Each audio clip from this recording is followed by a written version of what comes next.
Good morning. ప్రభువైన యేసుక్రీస్తు వారి పరిశుద్ధ నామములో అందరికీ శుభాలు. ఈరోజు మన అనుదిన ఆత్మీయ ఆహారంగా మన ఇంట్లో కానీ, సంఘంలో కానీ, సమాజంలో కానీ కొన్ని విషయాలు మన కళ్ళ ముందే తప్పు అనిపిస్తూ ఉంటాయి. అరే, ఈయన తప్పు మాట్లాడాడే, ఈయన తప్పు నిర్ణయం తీసుకున్నాడే, లేక పలానా వ్యక్తికి అన్యాయం జరుగుతుంది అని మనకు తెలిసినప్పుడు, ఆ యొక్క విషయం మనకి తెలిసిన తర్వాత కూడా ఆ వ్యక్తికి న్యాయం జరగకుండా మనం మౌనంగా ఉంటే, మన మౌనం కూడా ఒక పాపము అనే సత్యాన్ని తెలుసుకోవాలి. బైబిల్ గ్రంథంలో యెహెజ్కేలు గ్రంథంలో దేవుడైన యెహోవా యెహెజ్కేలు చెప్తున్నాడు, ఒక దుర్మార్గుడు తాను చేస్తున్న తప్పని నేను నీకు అది తెలిపినప్పుడు నువ్వు ఆ వ్యక్తి దగ్గరికి వెళ్ళి చెప్తే ఫీల్ అవుతాడేమో, చెప్తే బాధపడతాడేమో, చెప్తే తిరిగి నా మీద కోపపడతాడేమో అని నువ్వు చెప్పకుండా ఉన్నావు అనుకో, ఆ దుర్మార్గుడు తాను చేస్తున్న దుర్మార్గతను బట్టి నాశనం అవుతాడు, కానీ అతని నాశనానికి కారణం నువ్వు అవుతావనే సత్యాన్ని గమనించు అని చెప్తున్నాడు. చూద్దాం అన్నమాట. యెహెజ్కేలు గ్రంథం 3:18. అవశ్యముగా నీవు మరణమవుదు అని నేను దుర్మార్గుని గూర్చి ఆజ్ఞేయగా నీవు అతని హెచ్చరిక చేయకయు అతడు జీవించినట్లు తన దుర్మార్గతను విడిచిపెట్టవలెనని వారిని హెచ్చరిక చేయకి ఉండిన ఎడల ఆ దుర్మార్గుడు తాను చేసిన దోషమును బట్టి మరణమును గాని అతని రక్తమునకు నిన్ను ఉత్తరవాదిగా ఎంచుదును. నువ్వు లెక్క చెప్పుకోవాలి. అది ఒక ప్రవక్త విషయంలోనే కాదు, ఒక మామూలు సామాన్య విషయంలో కూడా. నీ కళ్ళ ముందు ఒక అన్యాయంగా ఒక వ్యక్తిని బాధపరిచే పరిస్థితి జరుగుతుంది. మనం నోరెత్తాలి, మనం నోరు తెరవాలి.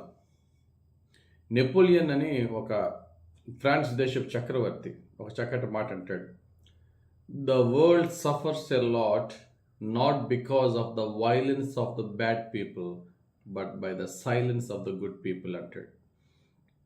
ప్రపంచం ఎక్కువ సఫర్ అయ్యేది ఎప్పుడంటే దుర్మార్గుల యొక్క దుర్మార్గతను బట్టి కాదట, వాళ్ళు చేస్తున్న వైలెన్స్ని బట్టి, వాళ్ళు చేస్తున్న అల్లర్లను బట్టి కాదట. నీతిమంతులు మౌనంగా ఉండడం వల్లే దేశం పాడైపోతుంది.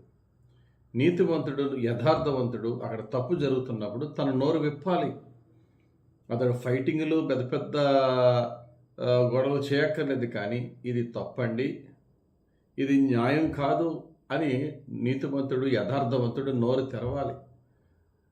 ఈ సమాజాన్ని, లోకాన్ని మార్చలేమేమో, కానీ మన ఇంట్లో జరుగుతున్న, మనకున్న మన సంఘంలో, మన బంధువుల మధ్య లేక స్నేహితుల మధ్య జరుగుతున్న ఏదన్నా సరే, అది మనకి తెలిసి అది తప్పైనప్పుడు, బ్రదర్ సిస్టర్ ఇది రైట్ అనిపించట్లేదు, మరి నాకు కరెక్ట్ చేసుకో అని చెప్తే రిసీవ్ చేసుకున్న వాళ్ళు ఎక్కువ మంది ఉండరు, తక్కువ మంది ఉంటారు. కానీ we're not people pleasers, we're here to please God, not people. మనం దేవుణ్ణి సంతోషపరచడానికి మనం ఉండాలి, కానీ మనుషులు సంతోషపరచు వారమే ఉండకూడదని పౌలు తన విషయంలో ఎలా చెప్పుకున్నాడో, మనం కూడా దేవుని యొక్క భయభక్తులు, దేవుని పట్ల భారం కలిగి ఉన్న వారమైతే అన్యాయం జరుగుతున్న చోట నోరు తెరవాలి. పాత నిబంధన గ్రంథంలో లేవీకాండలో ఒక ఆజ్ఞ ఉంది. లేవీకాండం 5వ అధ్యాయం 1వ వచనంలో, ఒకడు ఒట్టు పెట్టుకొనిన వాడే తాను చూచిన దాని గూర్చి కానీ తనకు తెలిసిన దాని గూర్చి కానీ సాక్షి ఉండి దాన్ని తెలియచేయక పాపము చేసిన ఎడల అతడు తన దోష శిక్షను భరించును. అటు జరిగిన తప్పుకి వాడు సాక్షి చూశాడు, విన్నాడు, కానీ చెప్పడానికి ముందుకు రాకపోతే అది తప్పట. దాన్ని బట్టి వాడు దోష శిక్షను భరించును అనే వాక్యం చెప్తుంది. క్రొత్త నిబంధనలో యాకోబు భక్తుడు అంటాడు, 4వ అధ్యాయం 17వ వచనం, కాబట్టి మేలైనది చేయనెరిగియు అలాగు చేయని వానికి పాపము కలుగును. ఏది మేలు, ఏది నీతి, ఏది యథార్థం, ఎక్కడ మనం మాట్లాడాలి, ఎక్కడ మనం స్పందించాలి అనే చోట దేవుడు ఖచ్చితంగా మనం ప్రేరేపించినప్పుడు, దేవుని ప్రేరేపణను కూడా అణిచేసి మనం నోరు తెరవకుండా ఉంటే మనం తప్పు చేసిన వారం అవుతాం. కనుక నీతికి యథార్థంగా జీవిద్దాం.